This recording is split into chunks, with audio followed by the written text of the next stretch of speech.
Okay, here we are back. You there, Tyler? Yep. We seem to have our quorum.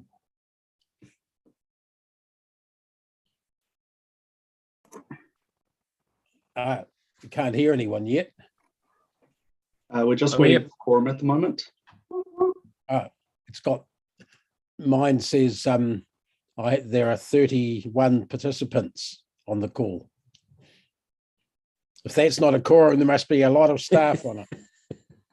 Maybe you're on the wrong webinar. Hey, Ryan, is that picture behind you one of you in 50 years' time? It's Rip Van Winkle. No. I don't know what Martin was talking about, so I had to Google it. Oh, you youngsters haven't heard of Rip Van Winkle. Quite a brutal story, actually. Did he demand the firstborn child or something? And well, hid them all in a cave. Yeah, the whole lot from all the families there. Oh yeah. But probably I should start just using the analogy with Groundhog Day a bit more. But never mind, that's life. Okay, councillors. Things seem very circular. Yep. Sorry, we need to get started again, and we're going to, as promised before, we're going to start with the Infrastructure Acceleration Fund. With Greg has a presentation, and we're going to take it from there. I think, Blair, is that how it's working?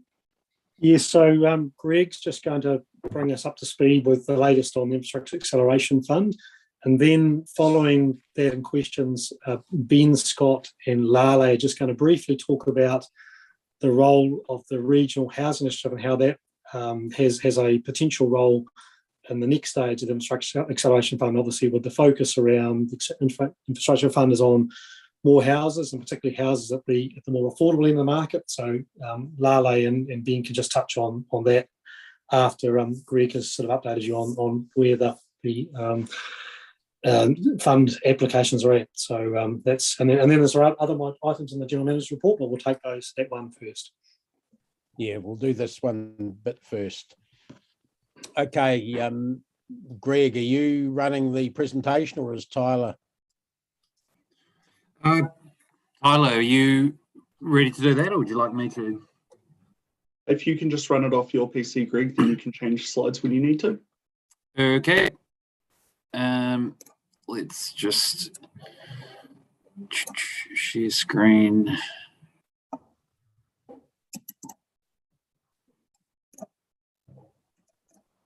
Okay, is that a presentation to everyone? mm-hmm. Yeah, if you can maximize that on your. Yep. That's the same one that's in the back of Diligent, isn't it? That's right. Should be. Yep. Yep.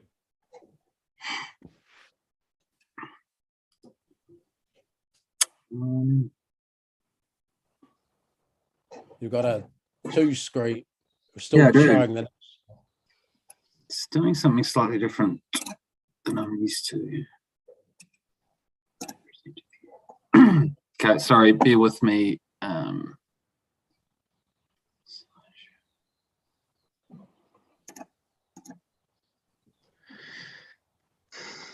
Good start. Can someone help me? Why am I not being able to? If you just go to start show, and then you need to switch the presenter screen. So here. All right.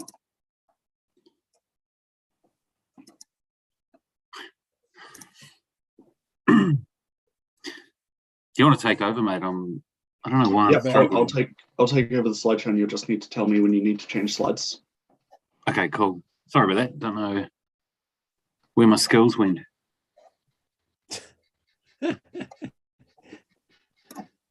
It's all right, Greg. You've got enough other skills, so we don't worry about this one. That's kind. Thank you. Okay, there we go. Someone who knows what they're doing. All right, so okay. This is a short presentation. Oh, can you, next slide would be great. Thanks, Tyler.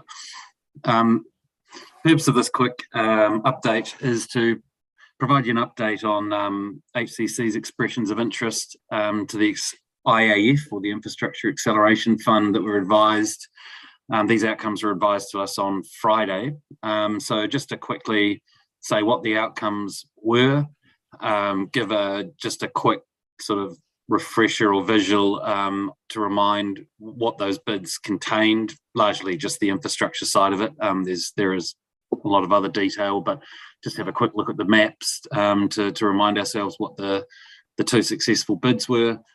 And then to follow up with that, to just explain some of the opportunities and challenges that we see sort of straight away based on the bits of information we've received so far, and then next steps.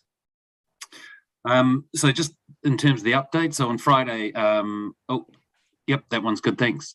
On Friday, all the submitters to the IAF were advised of the outcomes. So we're told that of the $1 billion fund, it was 5 times oversubscribed, so $5 billion of funding requests from over 200 applications. So that shows you sort of the competitiveness and probably the need for infrastructure funding around the country. Public announcements were made that they were reasonably brief, and also had to dance around the Super Saturday, sorry. So those announcements have been made, but they weren't, they didn't have a great deal of detail.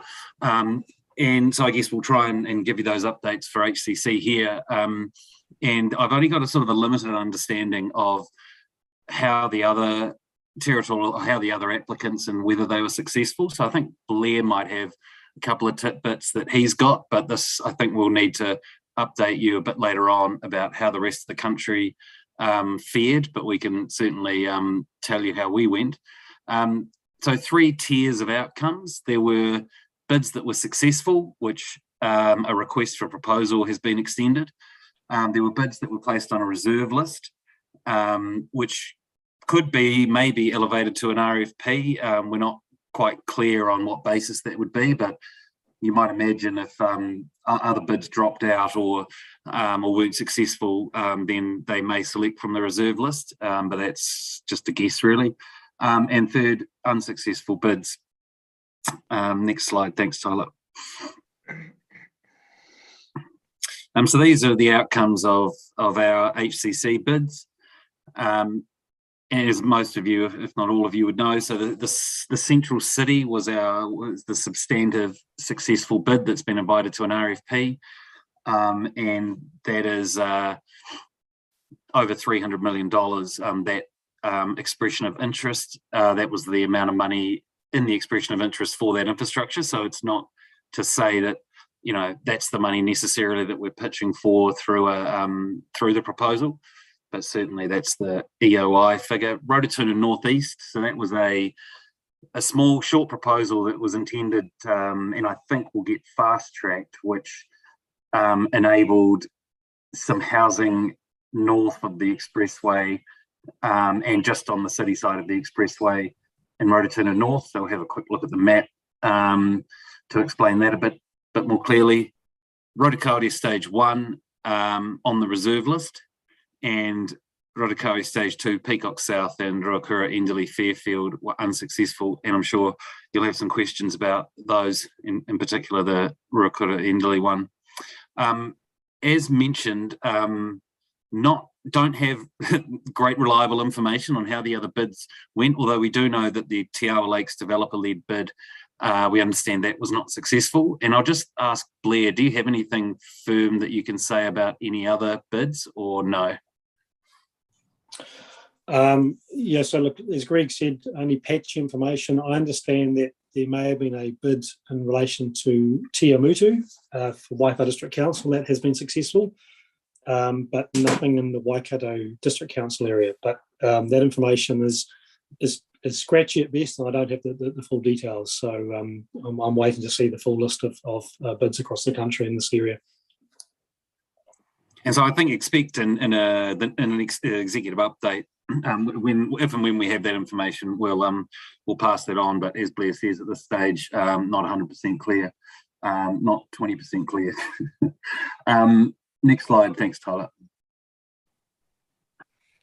Right, so just a quick reminder of the bid. So if you can see that clearly, this is the Central City bid, and principally it revolved around an upgrade to Anglesey Street and a new reservoir and pump station on the Ruakiwi Reservoir, which is the reservoir that sits at the top of the hill above the lake.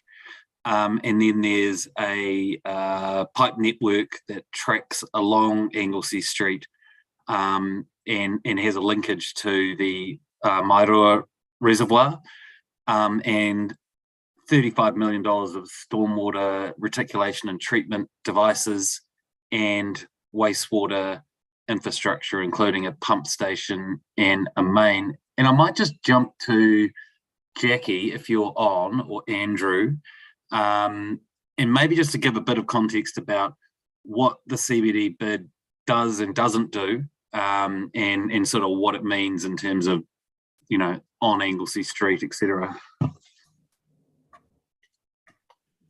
Is either Jackie or Andrew on or not? If they're not, I'll I'm on, Greg. Okay, cool, thanks. So kia ora anō.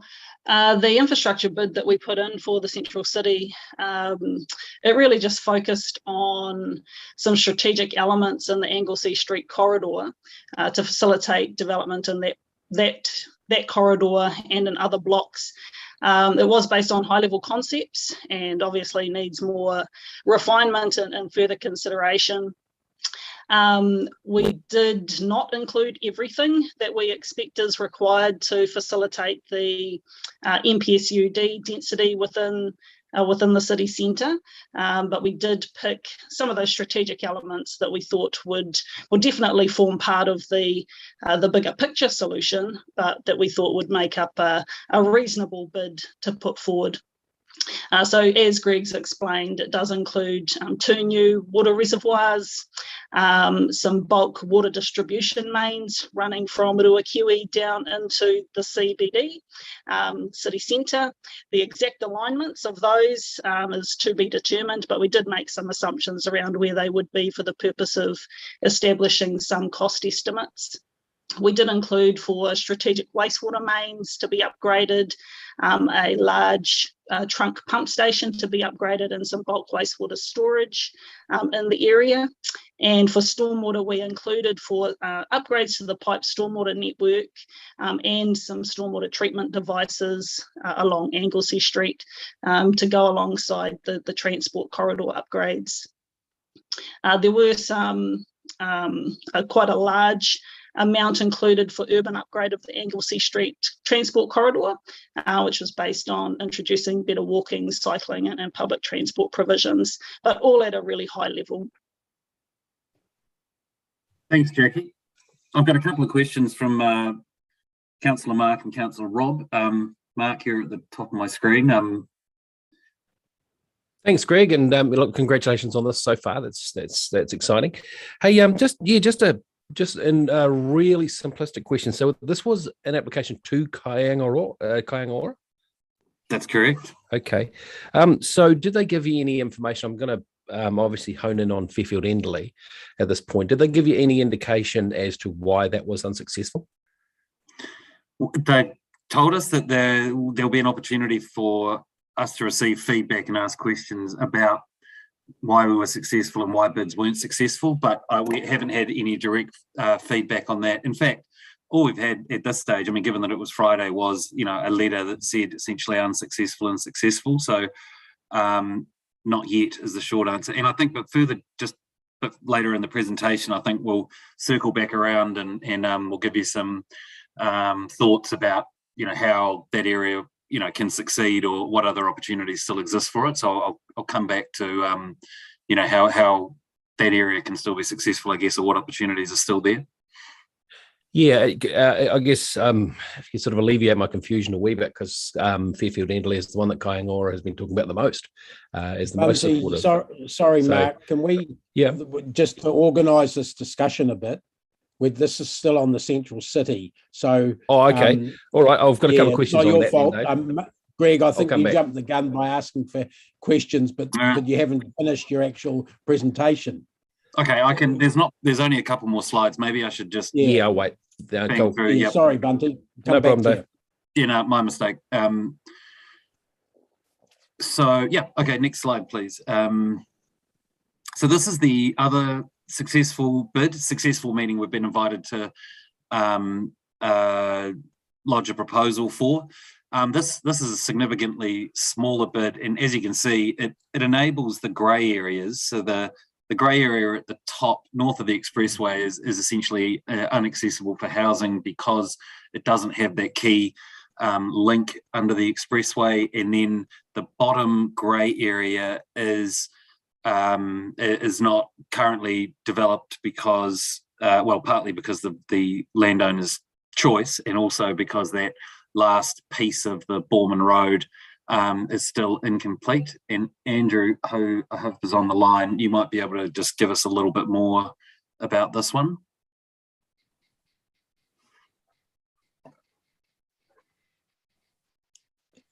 Andrew Parsons. Sorry, it helps to unmute. I'm technologically challenged as well.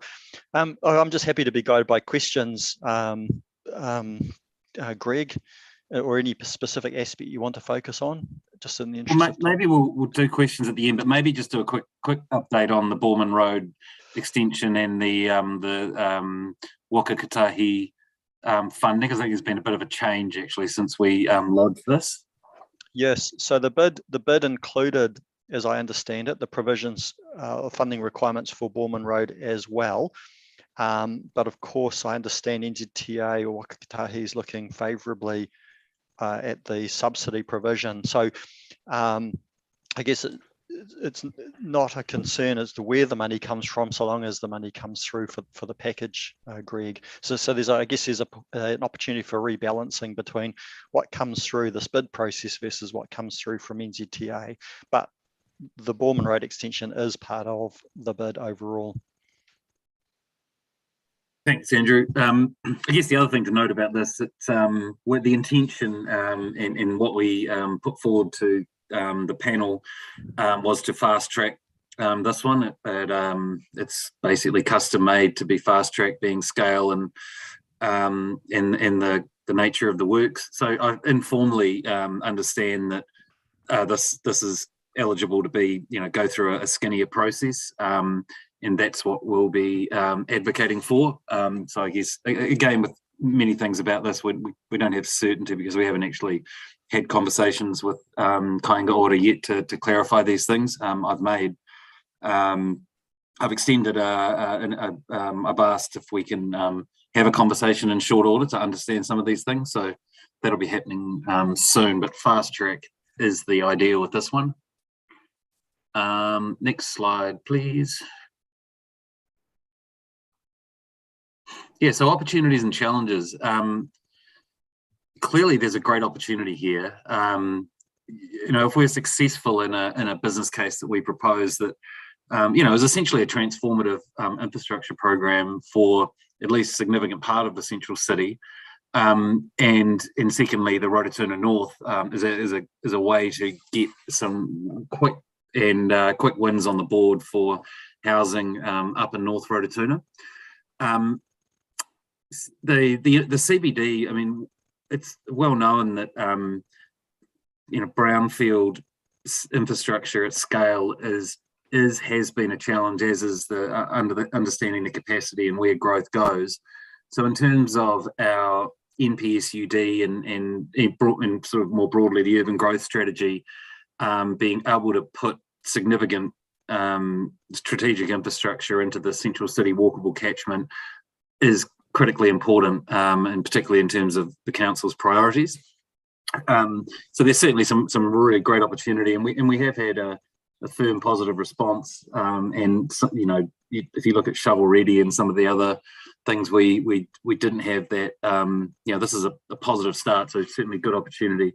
Some of the challenges, there really some proper challenges around the CBD bid, because although the expression of interest has been accepted and asked for a request for proposal, some of the limitations we identified in the expression of interest, such as certainty around developers that will and agree to build, significant housing sort of over the next decade and plus contribute to funding of the strategic infrastructure, which is sort of underpinning requirements of the expression of interest in the RFP. So the initial feedback from Kāinga Ora was that those things essentially needed to be confirmed, and in the expression of interest, we essentially said these are challenging in the CBD to confirm. So we have a challenge there in terms of meeting what the request for proposal is asking. It also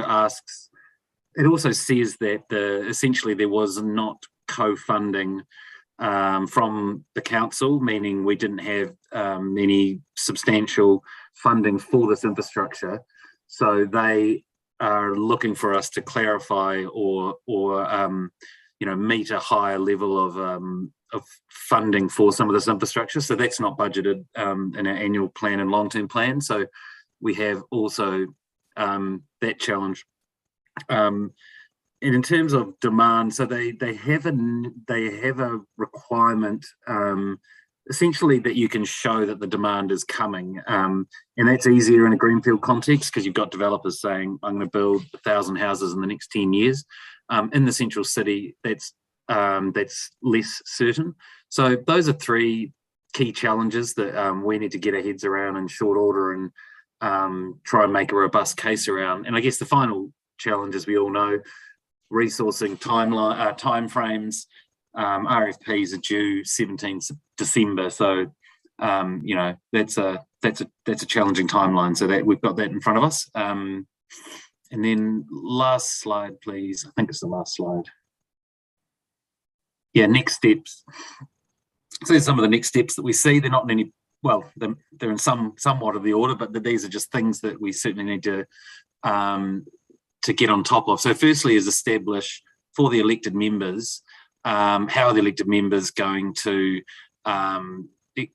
approve or confirm the RFP, that the proposal that eventually goes up and points for contact. So that's one thing we need to establish. Last time through the EOIs, we had a similar time frame, and the way we approached it was a delegation to the general manager, but with the advice from the chair and deputy of strategic growth and input from the elected members. So there was sort of a creative way to try and get the elected members all having input, but also it's pretty hard to do the 3 weeks in advance report, etc., given the timeframes.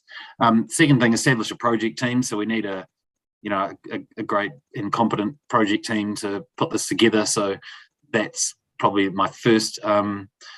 Certainly, it's of great importance early on. Seek feedback, as I mentioned, from Kāinga Ora in relation to both the successful and the unsuccessful bids, and also to really get a better understanding of how we can make a successful proposal, particularly for the CBD, given that there are certain just practical limitations about how development and housing works in the CBD, which is different to Greenfield. Work collaboratively with Kāinga Ora, MHUD, the key developers in the Waikato Regional Housing Initiative, which I believe Lale will give us a bit more context around next. A special meeting will be held to approve the final RFP, so that just talks to that first bullet point. And again, RFPs by 17 December. So that's my presentation. I'm happy to take questions. Right. So let's go back to Mark on Enderley. Yeah, cool. Look, I've just got one quickly on Anglesey Street. Beforehand, I saw a brief note there about it being an upgrade to, the transport route, but you haven't gone into any great detail about what that looks like. I presume they haven't submitted that to Kāinga Ora either. Let's go, Jackie. No details. The team made some Right. assumptions around widening the corridor and some cross-section assumptions for the purpose of putting some dollar values next to it, but that was all. And Got it. that wasn't. And you mentioned So, two new reservoirs, so I bet you're basically talking about where the water tower is up at Rukiwi Yep, And that's one. Mairoa. and Mairoa. Yes. Oh, yeah, got it. Cool. That's Okay, look back to the Fairfield Endley thing, and I know you're working on very limited, scant information, but I'm kind of looking for some hope, because Kaingora have made some very encouraging noises about building communities there, and I'm kind of looking for some hope that this is there's something somewhere, but it's just not in this one. Have you got any idea of a plan B, or as Rob put it before? Yeah, Blair, do you want to take that? Yeah, look, I think Councillor Mark, obviously the Fairfield Endley, there's a partnership agreement with Kaingora, so obviously that work will continue on, and part of that is exploring an infrastructure considerations and what Kaingora can bring to the table in terms of funding for infrastructure. Kaingora also have powers as a specified development project that they can actually initiate under their own Urban Development Authority legislation. So there are things that we will explore there with Kaingora. Clearly, they see that area as a medium long-term development proposal, but infrastructure is going to be really, really important. I'm obviously very mindful that we want to get the right outcome in that area, Councillor Mark, and so we want to do it in a way that's consistent with the area plan work. I think, as Greg has said, the bid for Fairfield Endley was a strong bid, but it also highlighted the sheer scale of costs required to intensify its scale in a brownfield area. And so we're not sure why that bid has been rejected, but it doesn't mean that we don't look for other opportunities with Kaingora and the government over time to initiate that area. I saw we'd applied for 671 million, which is like well over half of the entire bid or the entire fund. Do you think they just sort of laughed it out of the paddock, or just saw it as just too big for this fund, or what? Look, I think we don't know the answer because we haven't had feedback as to why bids were selected or not selected. I think we were very, very clear with that particular bid that was a scalable bid. It also had Ruakura as part of that, and was very, very clear that they could be broken to parts, they could be scaled. But equally, we wanted to be very transparent with the costs that are real in terms of brownfield intensification of the scale that's been talked about there. And so I think that was part of it. And of course, I recall the Fairfield Endley had a very big stormwater component to it, which was again responding to our obligations under the vision and strategy for the river. So yeah, I think it just highlights, Councillor Mark, that under any of these funding bids, they are one-off opportunities, but they don't prevent us from looking at our longer term plans as to how we can still enable growth in our city. Yeah, I guess I'm just trying to look at their priorities and all the encouraging noises. And Ben, you'll echo this, that we've had from Kaingora have been, we really want to build great communities there, go from worst to first, and this seems to really fly in the face of that. And so they must have something up their sleeve. Well, look, I think that. There's many more conversations to have with Kaingora about their aspirations for Fairfield Endley, and I think that this fund was one opportunity, but it wasn't the only opportunity. And Okay, can you just explain to me, please, how is the IAF paid back, or is it a grant? It's a grant. So it's a grant. So there's no expectation of future ratepayers to top up their rates bill with it or anything like that, or through DCs or anything. Great, it's a grant. Yes. Okay, look, yeah, all right. Look, I'll save more questions. I'll see what the other guys have got. Thank you. I appreciate your time.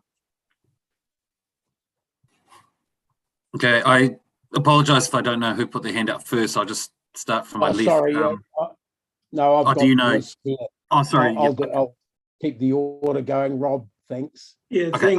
Thanks, Chair. And Mark has covered off a couple of my questions. But just in terms of the Plan B for Fairfield, I just wanted to get my head around the fact that generally government organisations are not obliged to pay DCs, the likes of schools and hospitals and so forth. Does Kaingora enjoy that same ability to elect not to pay DCs on their developments? Actually, well, in fact, to the first point, there's actually a very narrow scope of development that doesn't pay DC. So hospitals pay DCs, or everything except a state school pays DCs. The things that are exempt is like a fire station, a police station, a state school, not a lot else. Kāinga Ora pay DCs, so they will pay DCs. And they're obliged to pay it. They can't elect not to pay. They cannot elect not to. No. Okay, that answers that question. And Mark's covered off clearly that this is a grant rather than a repayable loan. I just wanted to look at the Borman Road extension, the $12 million there. Is that exactly the same as the Borman Road extension, which is currently in our LTP and was recently approved for subsidy by Waka Kotahi? Go, Andrew. Yes, it is, and that's the kind of change that might impact on the next phase of the process, because when the bid went in, there was no funding either from Hamilton or Waka Kotahi. Okay, so does that mean we could lose that $12 million and that could slot into one of the possibles, or could we lose it completely and it goes off to another TA who have missed out? My understanding of the process is if council's put its local share aside in the LTP for Borman Road, that would, and this is me trying to explain a process I fully haven't understood because there's been very little documentation on it, so I could be wrong, but my understanding is that would form part of a council commitment into that bid. The Waka Kotahi share may come through Waka Kotahi in the normal manner should they approve it. If they don't approve it, it could come through the bid process. So it's a little bit about being agnostic whether the subsidy comes from NZTA in the true sense or not. The outcome is what the bid is seeking, which is a completed Borman Road and some completed 3 water infrastructure. So we would be much better off to take the amount from the fund rather than from our LTP, if that opportunity is available to us. I think we need to be really clear here, Councillor Rob. They've already asked the question around what the Waka Kotahi funding is for Borman Road. So they've raised that as part of the next stage question. So it's very, very clear that they're going to establish that the funding's been approved by way of subsidy, and that'll be removed. I think the second point to make here is that the amounts that we've sought, we don't yet know until we get through the next stage how much money is actually available to council. So these are our initial bids, but quite clear for Borman, for Rotorua, the roading component will come out. I think that's very clear because it's been successful under the Waka Kotahi process. Just following that, wasn't the amount for construction in year 2 or 3? And if this might give us an opportunity to fast track that and just pay the interest or something like that? Quite possibly. I mean, that would be part of the considerations for the next phase of the bid, would the timing of things. Right. Okay. Thank you, Chair. Thanks, Rob. Sarah, please. Thanks, and thanks, Greg, for your work on this. It's my question is firstly around Borman Road. Since we're looking at expanding over the expressway there, what links are there for people to easily access the school and other amenities?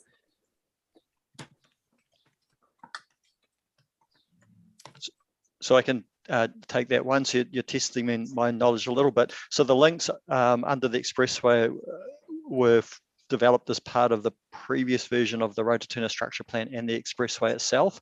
So there is a link just to the north of the school, and there's a stormwater and a walking and cycling link through there. And then the 2 bridges, so there's a bridge at Horsham Downs Road and a bridge at K Road, also have the agreed walking cycling provisions on those structures as well. And those, I think those bridges are complete actually as also.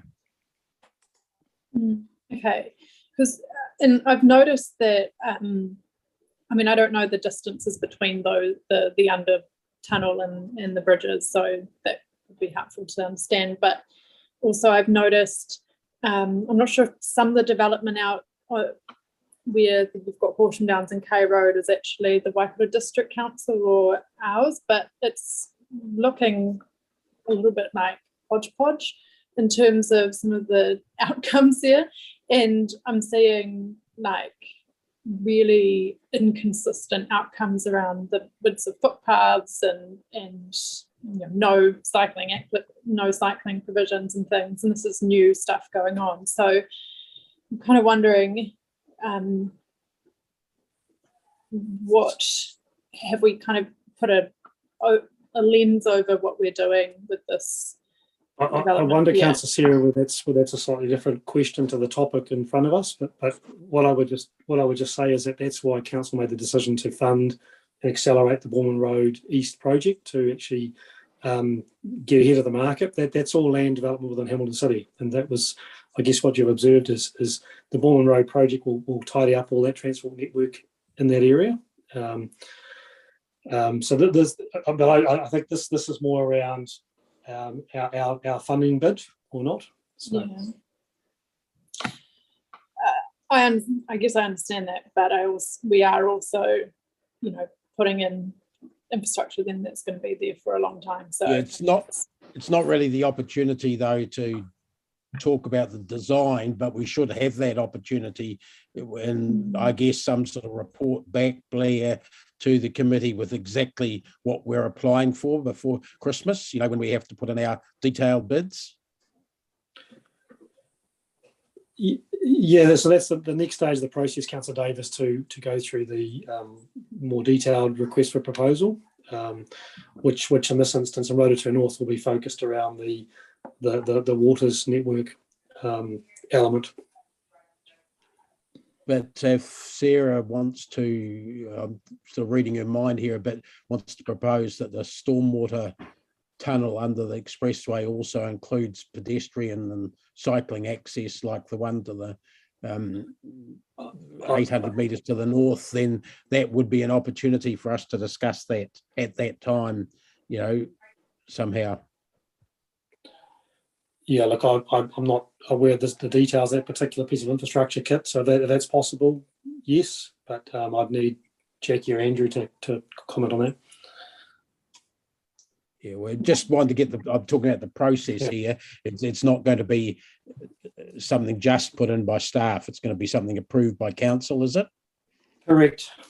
So my expectation would be that the funding sources are the funding sources, but the normal council process around approving macro scopes or what would get built and when, and would always come back to council or this committee for decisions in the normal manner. Right. Thanks. Sarah, you got more? Okay, thank you. The other question was just around the central city, and if it is signalled as a barrier that we haven't put in our own funding, then what options are there available to us?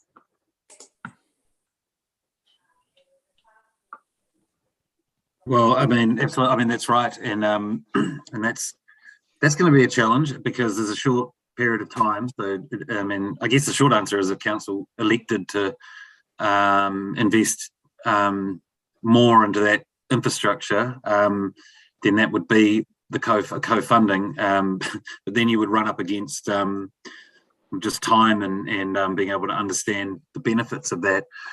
There's a bit of a release valve. I mean, in terms of the next stage, if we were successful in RFP, there's a negotiation phase, as they call it, which is essentially and that's more with Treasury, where they will, will essentially contract in or make agreements between developers, the council, and the IAF, as to those commitments. But I think, look, this is one of the first questions I'm going to ask. When we sit down with Kāinga Ora, there's some questions here which we're not sure make sense right now. So we need to get a proper understanding. How could that work? That's my thinking at the moment. Okay, thanks, Greg. Maxine, thanks. Thank you. Just a couple of questions really. In terms of Borman Road, and I know it's early days in terms of the proposal to go forward, but it does have the Waikato Expressway running directly through that. And I recall a conversation with was it potentially Wakakotahi talking about that expressway and the road noise and treatments, etc. Has that consideration gone into any of our bid around that? And how might that be considered? So not explicitly, but it has been considered. So there's noise requirements on Wakakotahi as a result of their designated expressway that they're building, and they are responsible for dealing with those noise effects. And in a few cases or scenarios where that may not be true, then they're working with the developers to ensure there's still a good outcome from a noise perspective. In terms of Borman Road, which is an HCC control, that's an HCC designation as well. That has noise performance requirements associated with it as well. Those requirements have been relatively easily met and achieved on all the other already constructed sections of Borman Road. So it's just implicit in terms of our experience on all of the previous sections of that corridor that it would just be more of the same on this final connection. So I don't anticipate noise in the context of the designation conditions being a problem. There may be in terms of people's expectations or perceptions, but in terms of compliance with the designation, it should be relatively easily complied with. Okay, I guess that's further down the track about what the form, etc., looks like. So in terms of the central city, a big part of the funding application was that it creates that pace and ability to provide housing. It's a bit sketchy in our central city proposal, and how. What ability has it also got to be able to meet an affordability lens along with that?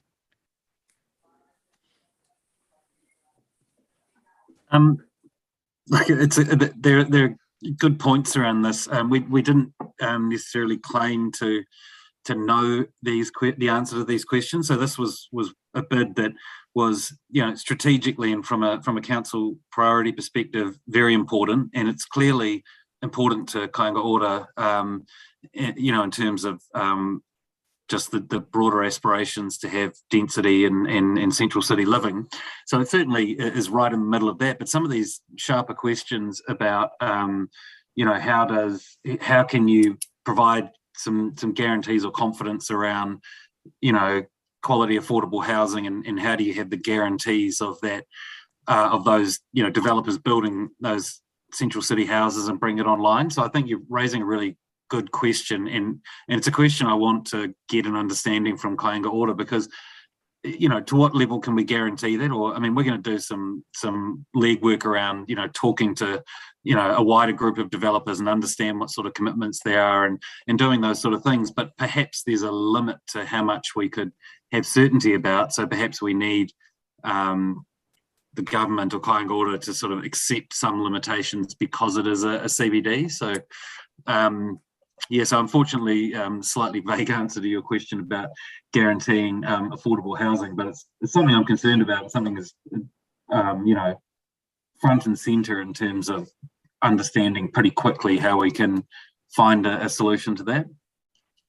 Okay. Councillor Maxine, that's why Lale is on the call to briefly give a sort of view of the Regional Housing Initiative as well. It should also note that Mark Rawson, Regional Director from Kāinga Ora, is also on the call. So both listening to this. I think the key point that Greg has made around the Central City bid, strategically, it's critically important. The Central City is our top priority.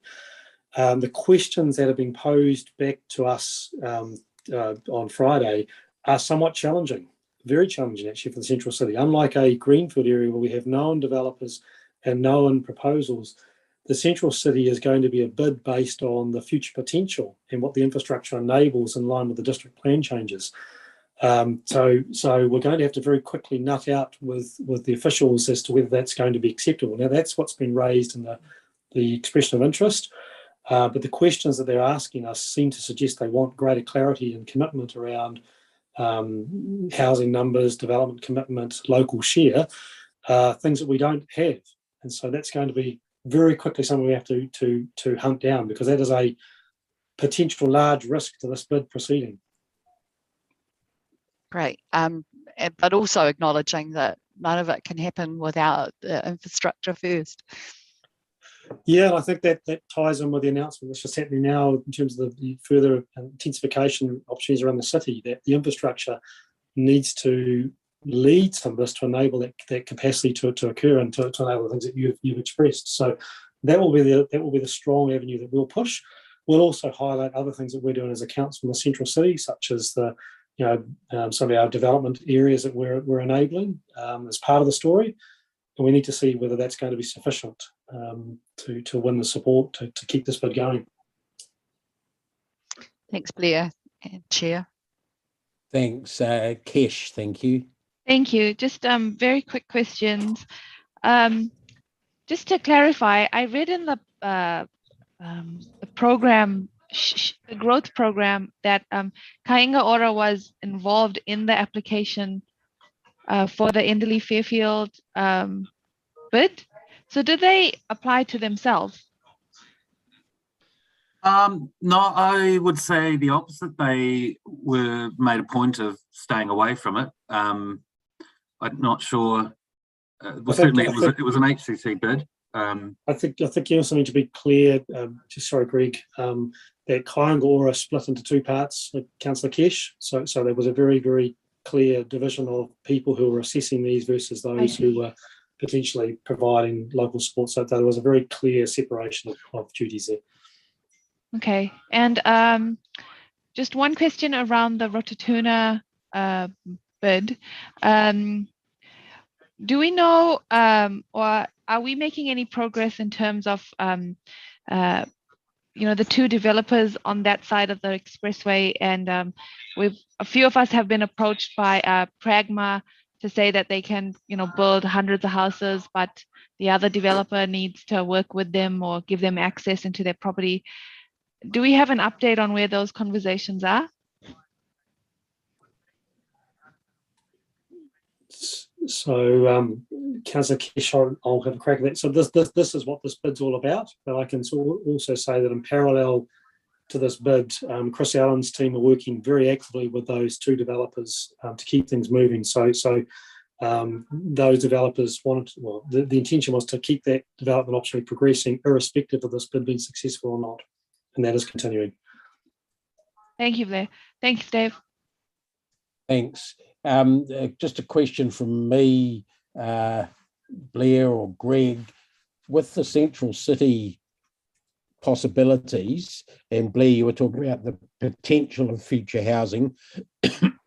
In terms of increasing that potential, maybe the speed of it coming on stream, the infrastructure that would be funded by this 320 million, is some of that already factored into our DCs? I know our DCs in the central city are discounted, but there are still some there which obviously take account of the costs of providing some infrastructure. So if we're getting some of that funded by grant from government, does that mean we could reduce the DCs or discount them further to stimulate faster residential development in the CBD? First question about, is some of that being DC'd for? So none of that is in our LTP or our program, so we're not collecting DCs. This is why this is one of their points that they want us to change, I guess, is the co-funding. So at the moment we don't fund any of the proposed infrastructure, but yes, in fact, it wouldn't allow, it wouldn't, not only it wouldn't mean that we would have the opportunity to reduce our DCs, you know, if the IAF funded it, it would just be that they would have to be reduced for the double dip thing. So we can only recover costs that the council spends. So if it's IAF funded, then your DCs automatically would drop. In terms of co-funding, their concern that we're not putting in this area, we are putting in to the extent that we're charging DCs anyway for other infrastructure, as you've just mentioned, stuff not listed here, and B, all existing infrastructure, such as existing roads and other transport facilities, existing water and Three Waters services. That's a hell of a big contribution from Hamilton City anyway. So we're talking about them adding to it, not coming in. It's not like Greenfields where there is nothing except cows at the moment. Yeah, I understand your point. And we made that point in the bid, but in terms of when they talk about co-funding, they talk about co-funding of the stuff that they're providing a grant for. I can read you, they said, this is their feedback to us. This proposal is requesting the IAF to fund 100% of the eligible infrastructure projects, which is inconsistent with the key co-funding principles determined by Cabinet. So that's their strong suggestion that co-funding needs to be addressed, and it's one of the challenges we've got.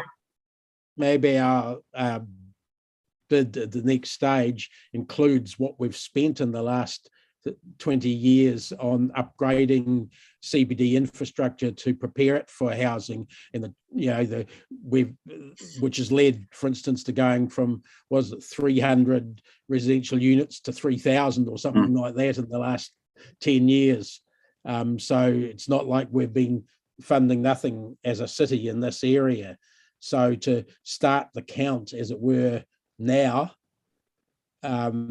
would be a poor way of measuring it, an inaccurate way of measuring it, I would have thought. Yep, no, I agree. I agree. Good point. I've just taken a note on that, so I'll take that forward. I think the other thing to note, Councillor Dave and councillors, is that they're also, I mean, our bid is obviously $300 million. They're asking us to scale that and to look at what's essential eligible infrastructure. So again, there's a request then to scale it down as well. So there's a number of elements to test out quite quickly here with officials. And I think, just to Greg's point, just foreshadowing that we're going to have to obviously move at pace here. But if the obstacles are becoming really challenging with the central city, and that's not suggesting we're not wanting to push this as hard as we can, then we may have to stand back and say, well, what's the role of the reserve project if the CBD is unable to get across the line this next stage? And those are the things that we have to tease out very, very quickly with the officials. Well, yeah, I think we need to hear a bit more then from Kaingaora and the government. How much do they want Central City living to be enabled? Because if they do, and like any other infill area, brownfields area, it's not cheap to retrofit, and that's held us up now. We're able to supply potentially, or enable potentially, thousands of housing units, residential units, if they can support the infrastructure. That's the issue. If they can't support it because there's not enough funding from us or whatever, then it's not going to happen. Yes, agree. 100% agree, Dave. Our challenge is that we've got 6 weeks to I think it's Greg, around about 6 to 7 weeks to land this all. So okay, the last point is on the process for that 6 weeks, I guess, Blair. We've got a bit of a little reference group we've used for a couple of quick discussions. We're going to use that again to sort of get to test some of the your assumptions, for instance, before you put in the details for these bids. Yes. Yeah, great. Thanks. I've got questions from Sarah and Paula in that order. Thanks. Thanks. Just in regard again to the Central City and that potential funding gap, is there anything that do we have any opportunities to reallocate funding to support the bid if we're given a clear steer that, you know, that's a bottom line for them? Or and with some of our transport stuff, you know, we are investing quite a lot in the central city, or have put money up for things like bike and mobility, and those could feed into this, but some of it is not co-funded with Waka Kotahi. But does that potentially provide opportunities to, you know, present co-funding as well? Blair, do you want to take that? Yeah, look, I think, Sarah, I mean, we as a staff, we haven't had a chance to talk about some of those issues. Look, I'd probably want to foreshadow that the council can make any decision that you wish, but to, you know, our LTP already has a number of substantial committed projects, so to redirect funding to the central city will be challenged in the timeframe. If anything, would be potentially additional new funding, if that was where council want to go, but that timeframe would be very, very tight to make that decision. And obviously, the second part of your question was around just identifying any other projects that support the bid. Of course, we will do that where we can. Yep. Okay. Thank you.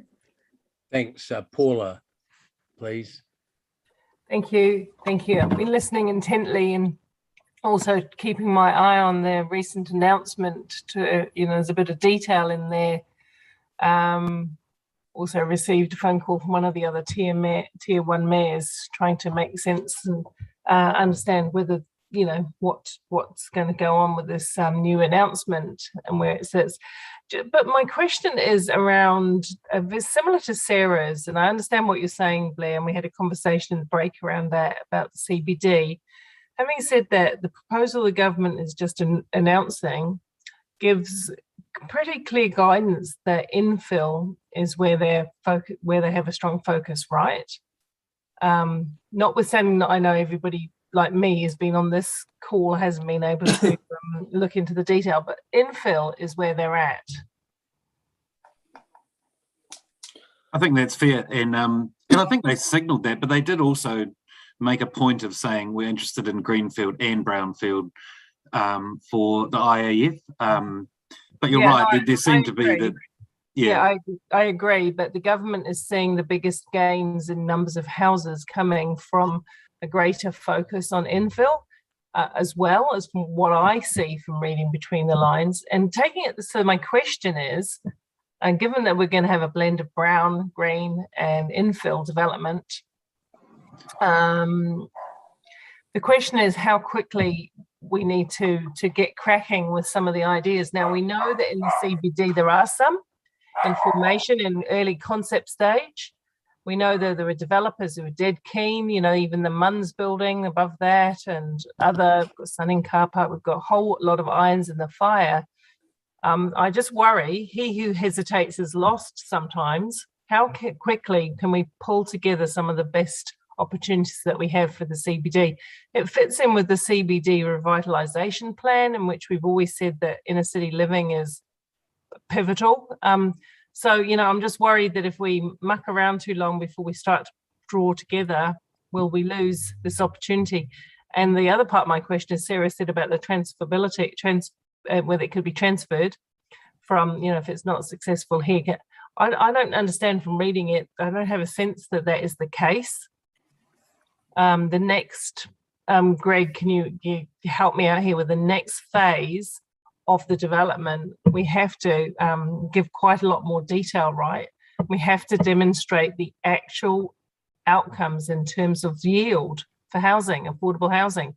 That's key, right? Yeah, that's right, exactly. That's one of the key. Yeah, that's right. That's going to be one of the hard parts, yes. Yeah, and I guess this is a funny place for us to be, because we would like to deliver affordable housing as soon as possible as well. So philosophically, we're on the same page. It's about the practicalities of getting the work done. So I'm concerned, is there any way that we can drive greater focus on clarity and what's possible in the CBD? Well, the first way to start is that we do a thorough ring around and meet and understand and encourage the developers to, see if we can get explicit commitments, or we can provide more, certainty to the people assessing our proposal. That would be the first port of call. I think in any way we can be innovative, whether it's HCC's investments, developer investments. I'm open to any creative thinking around this, because it's not obvious, other than doing a deeper dive and getting developers together and explaining that there's a huge opportunity for a big infrastructure investment that will ultimately benefit them in the short and long term. That's my first port of call. Blair, have you got some ideas about that particular thing? Look, I don't want to sort of get into the detail here now, but I think, Paula, our first initial bid for Central City captured exactly what you were saying. The next stage needs to build on that. But ultimately, the bid for the Central City, unlike, say, for a greenfield area, is talking about the planning potential, the stated intent, our strategies, our plans, and the intentions of the market, some of which we don't yet know about, but it's certainly tied in with all the direction the government's going. So we've just got to make sure that we bring that information even further to the fore that we had raised in the first stage bid. And we have to do enough to keep a live prospect for the next round, surely. That's what I'm saying. So through you, Mr. Chair, I'm just asking that we give some thought to that urgent work with the CBD, please. Yep. Sorry, I don't want to start a discussion now. The questions. No, that's fine. I'm done. Thank you. I've got someone waiting to speak. One of our guests. That's what I'm trying to get to. Yeah, no, that's fine. I'm done. Jeff, have you got a question? I've dropped it because it's been covered off. Thank you. Thanks a lot. Okay, so Blair, I think we're to the point where Lale's going to talk from Waikato plan point of view about this. Can you introduce that aspect so he can go before he has to leave? Yeah, sure. I'm assuming Lale is there. So really just the Regional Housing Initiative has had a key role in terms of working with the government, working with Kaingora, and looking to deliver more affordable housing. Obviously, this fund is about encouraging greater housing delivery at pace and scale, of which some of which will be more affordable housing. So it's really just a chance for Lale to briefly touch on the role that the Regional Housing Initiative may have as this bid progresses. So, Lale, if you are there. Yeah, he is. Kia ora tātou, malo. Can you hear me okay? Yeah. Hey, thank you, Blair, for the introduction. Thank you, Chair, for the opportunity to present. I did think we were going to be doing another presentation, I think, at another time on the RHI and the WHI generally, but on this particular occasion to talk specifically about IAF and WHI in regard to the process. I must declare a few interests on the way through. So like some of you, I sit on our local governance groups, including the chair or co-chair of the Housing Initiative. I also sit on a couple of governance groups for the government, including Kaingora, and I also have a developer and a consultant hat on. In this particular forum, I've got my co-chair of the Housing Initiative hat on. So I've also got Mark Rawson here as well as regional director for Kaingora. And as Blair mentioned, in respect to the IAF process, there has been a clear line of separation between the central group managing and administering through Andrew Brown in central government, the IAF process, and Mark and his team have been kept to the side, and largely because they wanted to ensure that it was an apples for apples national process in that approach. But I would dare say in the next run through RFP, Mark will definitely be involved more in that, in the local process. In general numbers, if I can sort of give you a bit of a high level, and this is from an RHI perspective, we're aware of all the proposals that have been put forward from the region. And as the region, I sort of pick that up as being Thames Coromandel as well in that space. So of the $5 odd billion submissions that were put forward, the Waikato region put forward almost about 1.4 billion of that, of which you guys were the significant player in that space. The shortlist, or the RFPs that were successful, again, Mark's got a good handle on those, but they did cover Hamilton City, Thames Coromandel, South Waikato District, and the Waikato District Council as well, even though it wasn't one of their direct projects. They have a combination of both successful and reserve projects as well, in that general list. So we are sort of working through the opportunity to continue to support those different projects on the way through.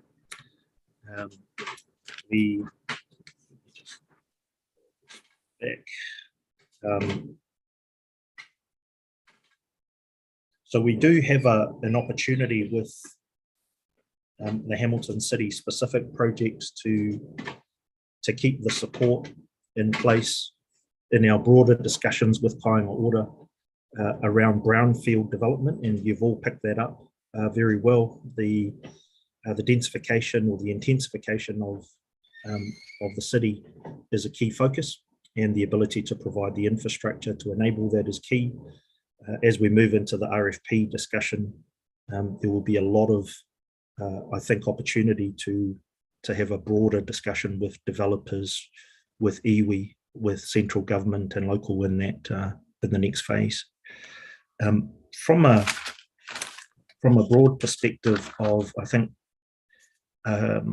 Maxine, one of your questions around just affordability, I would suggest that one of the key discussions we've been having with the Minister and Kāinga Ora generally is the need to present affordability as more of a priority. So especially when IAF is representing a grant funding component, if that grant funding doesn't support as a priority affordability going forward, then it should fit into mainstream. And when I come back to what we're trying to do as the initiative, we've made it very clear to the Minister that we're trying to increase our affordable housing stock by 100%. And so that effectively takes that 10% and moves it to 20% of the total housing stock. To give you a bit of a context around regional numbers, we do about 3,500 to 4,000 consents across the whole of the Waikato, in terms of our current housing and delivery stock, of which Hamilton City does almost 50% of that in a normal sort of process. But that means that the opportunity that is in front of us is to continue to increase affordability stocks to about 500 to 800 if we can get to that 20% number per annum.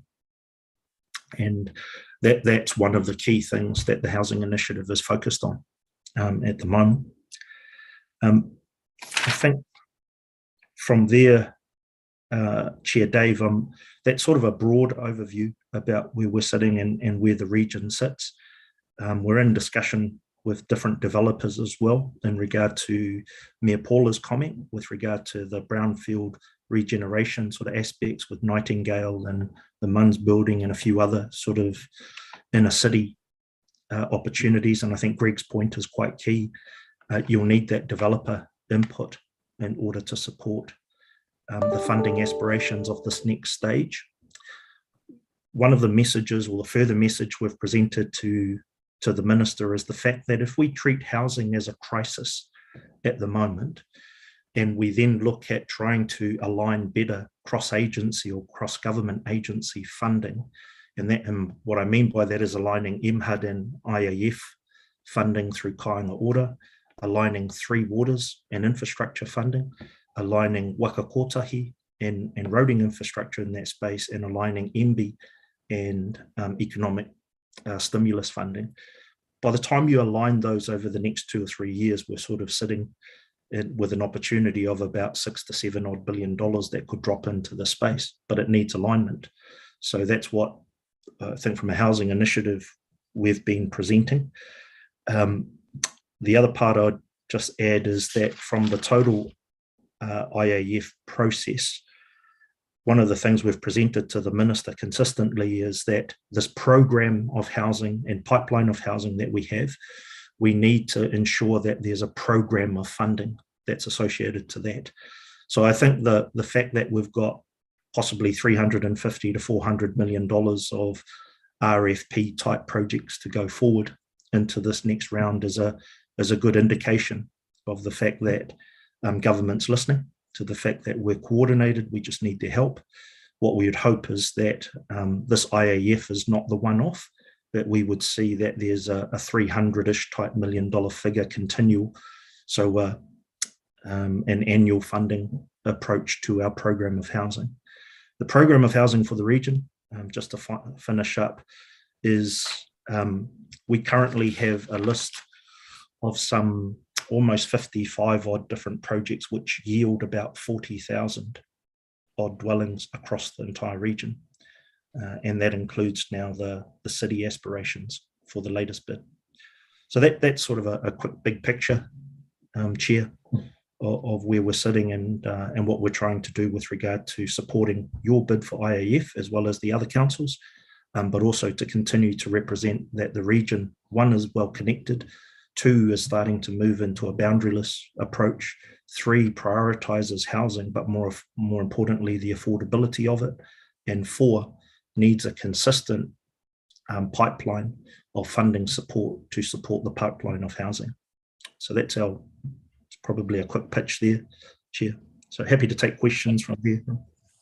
Thanks, Lale. Do we have any questions on that before Lale has to go? There aren't any questions showing, Lale.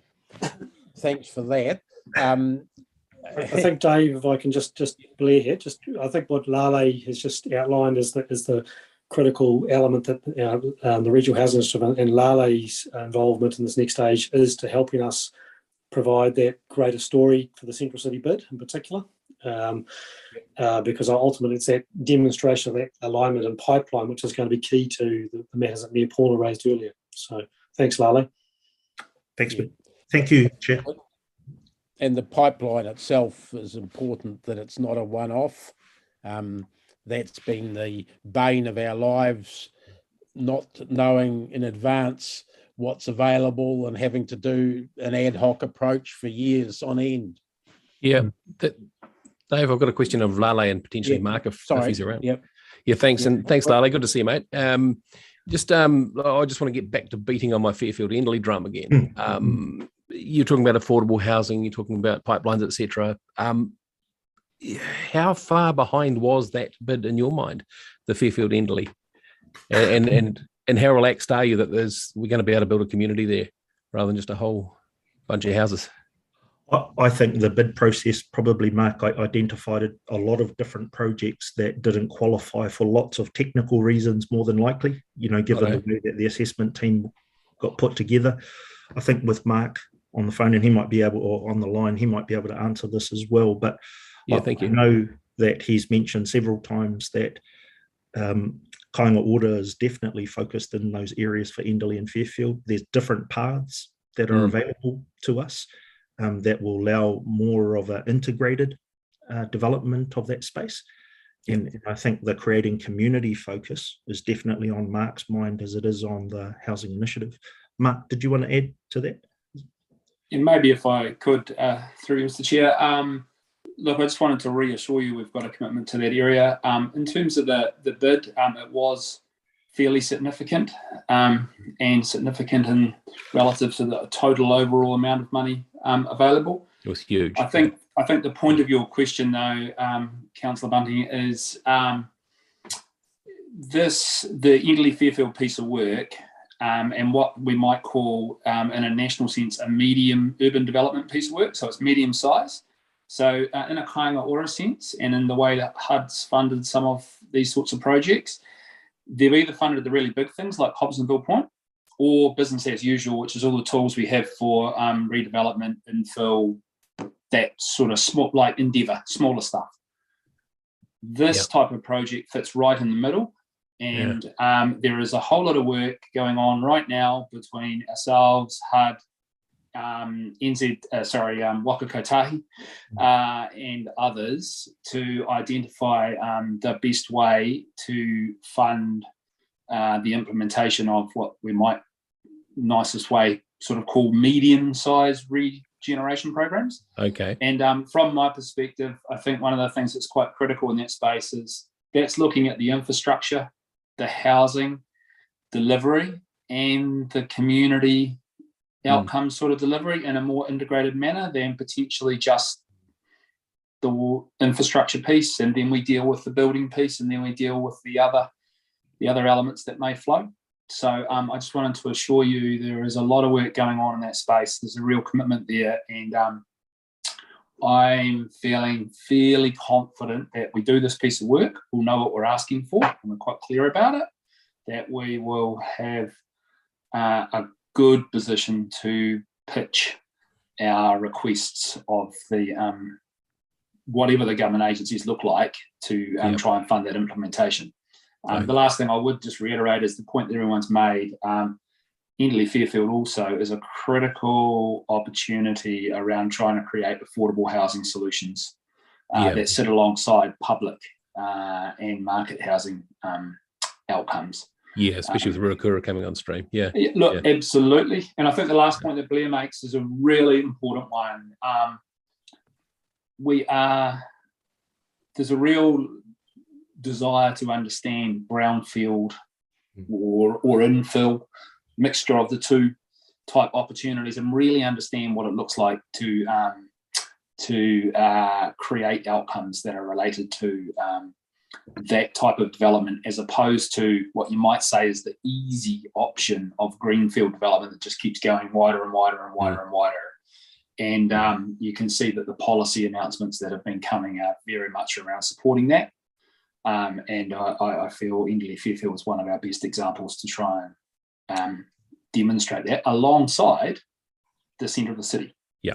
Okay. It's a significant opportunity. So, best answer of the day. Thank you. Oh, that's good. You'd see me relaxing every word you spoke. Thank you. Well, I don't know about that, but hey, we'll try. Appreciate it. Thank you. Thanks, Dave. Thanks very much. So Blair, next steps, do you want to just recap that for us before we move on? Yeah, look, I wonder, is Greg still there? I am still here, yes. Screen, so. Yeah, next steps, Greg? The next key steps is establish a project team. I've already contacted Andrew Brown, he's the signatory on the decisions around the IAF. So he's redirected me through the panel, just as I sort of expected, but that's an urgent meeting. And then we're just full steam ahead and tackling things we've talked about today, and building our bid, I guess. Am I missing something, Blair? I think probably just the other point is Councillor Dave, obviously through Greg and the project team, will make sure that there's regular engagement with that councillor reference steering group that we have, and obviously working to identify a date when we can come back to elected members with a formal revised RFP prior to the 17th of December. So a bit of work to be done in a very quick time. Okay. Can you maybe get someone to just do a little timeline, send it out to us? Don't need it now, but of that, and including when those RFP decisions on RFPs are made. We'll do. Yep. Yeah. So that we sort of, because there may be things, for instance, we need to slot into the annual plan round. Yeah, exactly. That's a good point. That's an urgent thing, so I'll have that to the elected members tomorrow, to the extent that I can know things. Yeah, sure. That's great, Greg. Thanks. Okay, so councillors, just going back to that, we've got other elements of the General Manager's report. Blair, was there anything else you wanted to specifically mention there? Otherwise, it'd be taking it as read. I I wonder whether I just should touch on the Strategic Developer Forum, which is in paragraph 54. So just really foreshadowing that the development community, you'll recall in the DC's legislation case, council won that judicial review, and the development community has determined not to appeal that. And as part of those discussions, Richard Briggs, Councillor Ryan in particular, had some initial discussions with representatives of the development community, and a strategic developer forum is being proposed. So Councillor Dave, Councillor Ryan and myself will continue to work with those representatives of the development community to pursue that opportunity, and it'll come back to this meeting in December with the terms of reference. So there's a draft terms of reference there just for information. This is really about rebuilding relationships with the commercial development community, particularly in the industrial area. And there's a range of, I guess, matters which the development community and council would like to work on proactively so that we can achieve, I guess, those long-term development outcomes in a positive and aligned way together. So just really for information, Dave. Thanks. I do have a question from Rob. Thanks. Yes, thanks, Chair. My question was around the cross-council discussions. Are you going to go through each of these individually, or are you no, only by exception, Rob, but you're welcome to ask the question on that. Yep, okay, you go. Yep, thanks. Look, I want to ask some questions about the ongoing discussions that we have with Waikato and Waipa. I note in paragraphs 24, 25, where we've decided, or we're seeking a decision to roll over the water discussions on the water that Hamilton provides to the south of the city. As I recall, these discussions started about 3 years ago following the last long-term plan, and it was intended that there would be some sort of increase in the cost of supplying that water, given the capital investment that Hamilton City Council was then committed to. Am I, in terms of reading this, drawing the conclusion that we've got absolutely nowhere in the 3 years of discussion, and we've decided just to roll it over and put it to bed? No, I wouldn't say that, Councillor Rob. I think that there has been really positive, fruitful conversations, but I guess the Three Waters wider discussion sort of subsumed everyone's time and taken over the debate. The pricing arrangements are as per our yearly fees and charges annual plan process. So the cost recovery is reflective of our latest cost recovery models. Any capital requirements, if they are needed, would still be on a case-by-case basis, so meeting those matters that we talked about. So it was felt by the governance group representatives that to just to roll over the existing agreement, noting the obviously yearly changes to pricing is the best way for the next couple of years while we're just working through this whole reform program. But it doesn't preclude that if there is capital investment required, that will be funded and addressed on a case-by-case basis along the principles upon which you will have been sort of familiar with when those conversations first started. Yeah. Okay. So we're not subsidising the water that's being supplied to our neighbouring TAs at this stage. Sorry, I just lost you there, Councillor Rob. Sorry, we're not subsidising the water. We are recovering what are our costs to supply that trickle feed water. Yes, the pricing is as per the water model, which is managed by the Hamilton City Council team, and that's it's called cost recovery model.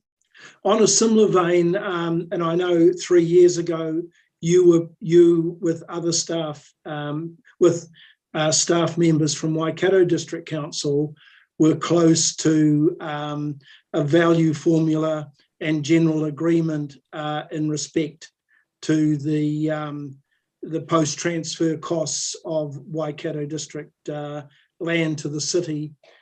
how is that still advancing, or is it? And I know it will be the subject of our briefing this afternoon, or maybe part of the subject of our briefing this afternoon. But how is that progressing? Because 3 years ago there was consensus between staff. I would have thought that by now it probably would have been reported back to the elected members of both councils. Yes, Councillor Rob, both councils have approved an amended strategic land agreement. That would be about 12 months ago now.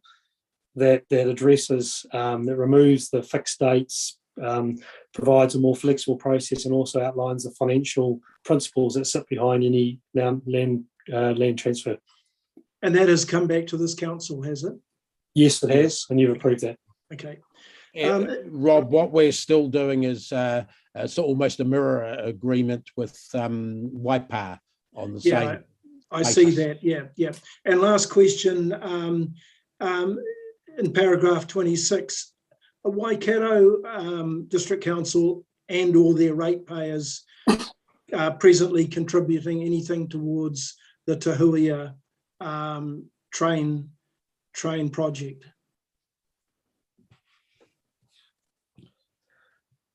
I probably can't answer that question. Look, they certainly contributed. I believe it was around $500,000 to the Huntly railway station. That was a Waikato District share of funding. Rob, they have acknowledged, I recall, in the long-term plan, the need to contribute to the operational cost like Hamilton ratepayers are. I'm unsure when that's scheduled to start, because it needs to be actually collected by the regional council, who have certainly changed their policy to enable that, but I can't say when it starts. The other thing Waikato District are doing is they have money in there to fund another station at Te Kaufata, which I think in a similar order of funding, but don't quote me on the exact amount. We can find that out in more detail, though. Okay, that's fine. Thank you. Those are my questions. Thank you, Chair. Thanks. Councillors, I'm going to move. Sorry, just by way of preface, there is one decent item in public excluded for which we have external people attending. I'd like to do that before lunch with your permission. So I want to just I'll move the General Manager's report that be received, seconded by Ryan. There's no discussion that I see. Okay, so those in favour, please raise their hands. Against, that's carried unanimously. As far as the items of information, I'll do the same, and Ryan will do the same. If you need any more information, obviously you can go to the General Manager and his staff. Those in favour of that, and item 10, raise their hands. Against, that's carried. I'm going to move the resolution to exclude the public, so we can move into public excluded session. Seconded by, who can I see? Rob, you're the one